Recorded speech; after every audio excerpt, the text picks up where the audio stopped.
All right, let's take a look back at this challenge. I want to start, Cabby, with you and your opinion on what the first group did, Casey and Brent. I thought Casey and Brent was the best group. Brent at times looked really nervous for some reason. He couldn't spit out the Dana White thing, as interesting as it was. You know, he just couldn't get it out. He got a little uncomfortable there. Austin disappears. If he's not at 11, he fades to me. He sits back and he can't collect any of his thoughts. He just seemed to fade away. Here's the conclusion that I've reached on Austin. Austin is a great character. Austin has this persona about him that he can just, once he's in that zone, he's in that zone. Get him out of that zone, and it doesn't work. Apart. Okay, he picked Vince McMahon. And his argument was really bad. Rick said George Steinbrenner and cited the fact that he was on Seinfeld for being one of the reasons. And he appeared on SNL. Well, listen, I don't know. He has a culture, but George Steinbrenner has a cultural impact. And once you cross sports into pop culture, then that you don't think Vince McMahon did that? But just the fact that the New York Yankees logo is the most recognized sports logo in the world. Is that because of George Steinbrenner? He owned the team for the last 30 years. When the team won in the 70s and the 90s. I can't really be mad at Rick for saying Steinbrenner's impact on sports is. What about the way he made his argument? Let me ask you that, because I think that's the focus. Like, forget about what the argument is, forget about it's the way they did it. It's the way they did it. I think being persuasive about it, and they weren't. When Austin and Rick got paired together, I was expecting Celtics, Lakers, 7 games, knock them out, drag them out, incredible stuff. It was Clippers, Warriors in early December. It was boring. I was bored. And rest his soul, if George Steinbrenner was in the other room listening to Rick, he would have said, "You lost your mind." And you're fired. Sean and Meg, Sid, what do you think that team?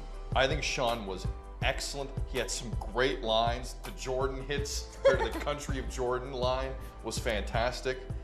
He was just extremely assertive, and I was buying into it. Meg wasn't as good until she got to the Gretzky stuff.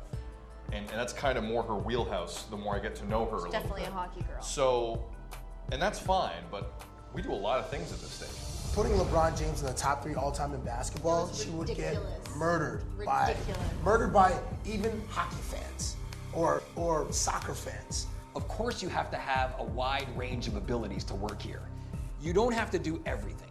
You don't. Maybe some people in this group can really excel in the studio and would be hard-pressed to give you anything out in the field. So that's the point in the competition, because I've given this a lot of thought since that challenge, and okay, now we're getting serious here. But you can kind of see where you might place somebody. Yes. So, I mean, based on his performance, Austin, to me, would be on the verge of going home, alongside the other two. Now, if you can't see either one of these people working here, now I'm starting to wonder what's the point of keeping them in. Because if we're just going to be back in this room talking about this person as being on the chopping block again, then maybe they don't belong here. Are you suggesting we're cutting 2 people? Maybe. I completely disagree. Casey was nearly gone. Yeah, but I stuck my neck out in the line Yes, for you her did. because I saw something that and nobody what else happened? was seeing her. And what happened? And she stepped up. There you go. What's to say it won't happen with one of these two? I think this competition has surprised us on more than one occasion. And I would like to just see that continue. I'd like to still have an opportunity for one of these two to surprise us in the next challenge. You don't know which one you would like Absolutely to see do the next challenge. I have no idea who should get fired right now.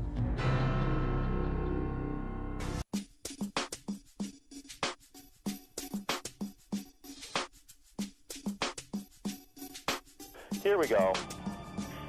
Magic time in 5, 4, 3, 2, 1. Ready to cue. Hello, guys. Hello. Welcome to yet another elimination ceremony. In your last challenge, we broke you off into 3 pairs and had each pair debate some hot-button topics here in our SCORE studios. It was a challenge that always had the potential to be very, very interesting. It certainly lived up to the hype. Meg. Yes. Paired up with Sean. How do you think he did? I thought he did a great job. I really liked the dynamic that him and I had, that we were able to really have a conversation and it wasn't just throw stats in each other's face. It was, I think, an intellectual conversation. Well, here's the reality of your situation. One of you is in the bottom 3. Greg, what do you make of the performance of these two? Meg, I really said last time out you had to step it up, and I thought you did. But the other judges, they disagreed. You're in the bottom 3 this week. Sean. Yes, Greg. This was you at your best in this competition. You were excellent. You were so confident and sure of yourself, and it was really you.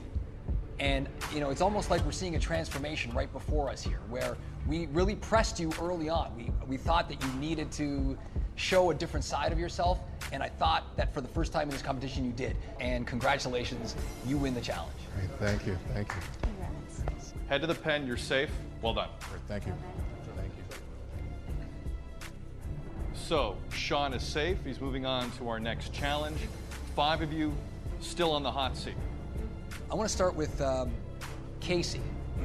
As far as your performance goes, it was your best to date in this competition. You were fantastic, and that spark that I keep talking about that we see in you finally came out. And I wonder if part of it has to do with the fact that you were not actually looking in the camera, because I think that's the part where you sort of get freaked out about, and you need going forward to overcome that. But the good news is you're going to have another opportunity to do that because you're going through to the next challenge. Thank you guys so much. Brent. Yep. It wasn't great.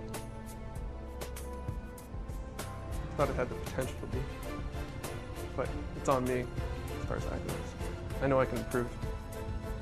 Well, Brent, you won't be in the bottom 3 this week. Thank you. Thank you very much. You move on. I will be more poised and for the camera and for everybody, so thank you. Thanks. Rick, Austin, Meg, step forward, please.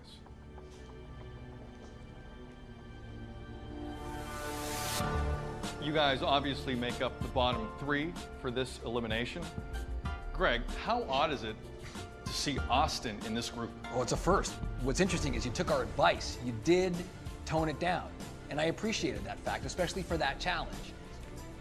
The issue I think you had was you tried to memorize a bunch of different numbers to use in your argument, and then you just got lost in all of the stats, and you really weren't able to make your point. Were you feeling that while you were out there? I felt that when I was stating off like the full number instead of saying, you know, I said 61,361 instead of saying, you know, he had 61,000 yards and Elway had like 10,000 less. Probably should have done that because it sounds like, you know, I'm just kicking it with you, talking. You got caught up in the numbers and stuff, which was obvious, and there are times you kind of struggled. But then in another argument, when you mentioned the most influential sports figure was Vince McMahon. Yeah. That was all what I felt. I mean, right, Boston, you didn't tell me anything. All you kept saying was, this guy has passion. I was surprised that you didn't express yourself very well. Because I really disagree with you. Okay. I think the Vince McMahon argument is horrendous. So I was like, all right, this dude better convince me because I'm not convinced. And you didn't convince me. Cabby, to me, Vince McMahon has started a global brand. He affects, like I was saying, 145 different countries programming. The NBA trumps that. The NBA is shown in 215 countries, 41 languages. But Vince McMahon, the NBA has an off season. Vince McMahon's going 365 days a year. Okay. To me, my feeling is the number of people who've been influenced by that product, by that brand, by Vince McMahon, by WWE, to have a dream. You know, that's what wrestling's all about, good versus evil, and finding the good, and the good always coming out. And there's so many people who watch this station, who watch WWE product around the world. Define it as a sport for me. Define it as a sport for me. Wrestling is a sport. How's it a sport? Wrestling is a sport. Anything that involves that high level of athleticism, the coordination, the speed, the power, different types of movement. Is Cirque du Soleil a sport? There's a lot of athleticism in that. It falls into a similar category. Okay. I would say. You'd say Cirque du Soleil is a sport?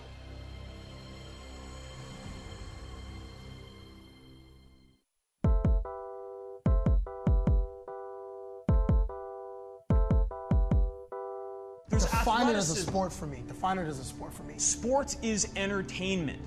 any sport, you're entertaining people. People go to a sport.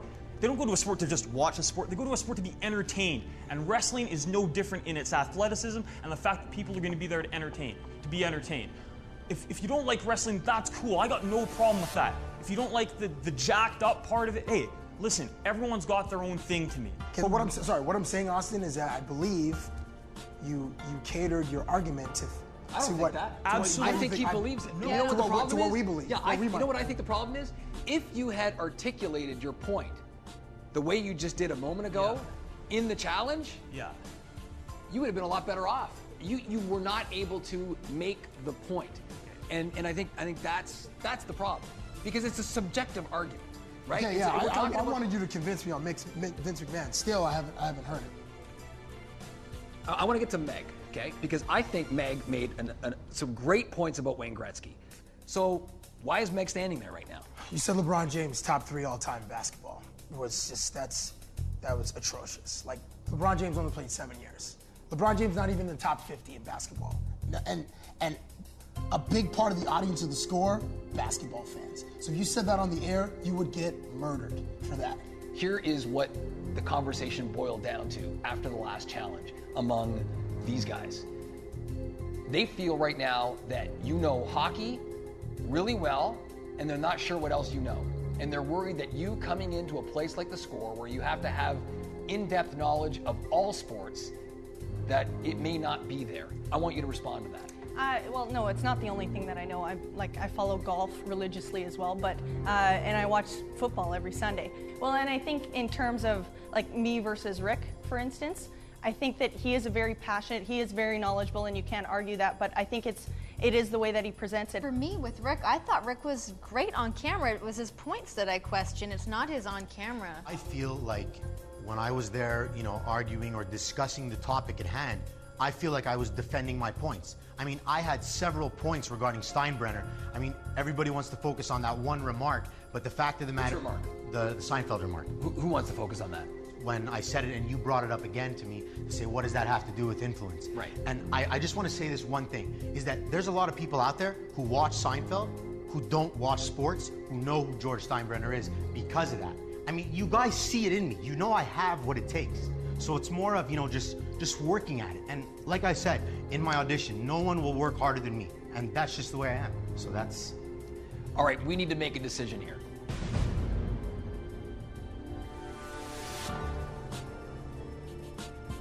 Rick, the truth is, you are passionate, you know your stuff, but I've got to go with the body of work at this point in the competition.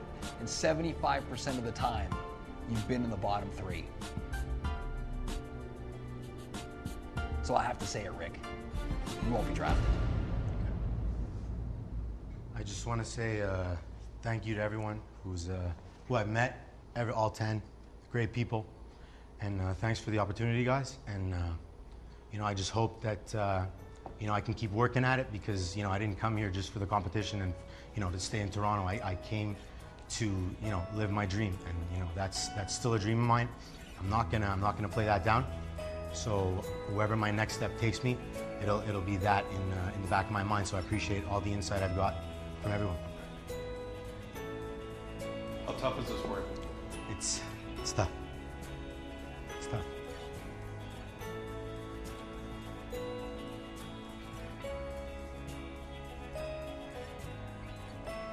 Rick, I'm sorry I have to do this again. Thank you for all the time and energy you put in this, but it's not going to work out this season.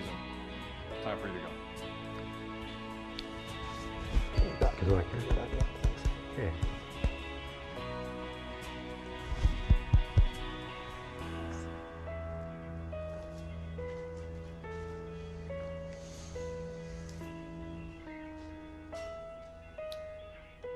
Austin, a fairly new experience for you, but you got through it. Meg, another tight one, but you live to see another day. You're safe, head to the pen. Thank you.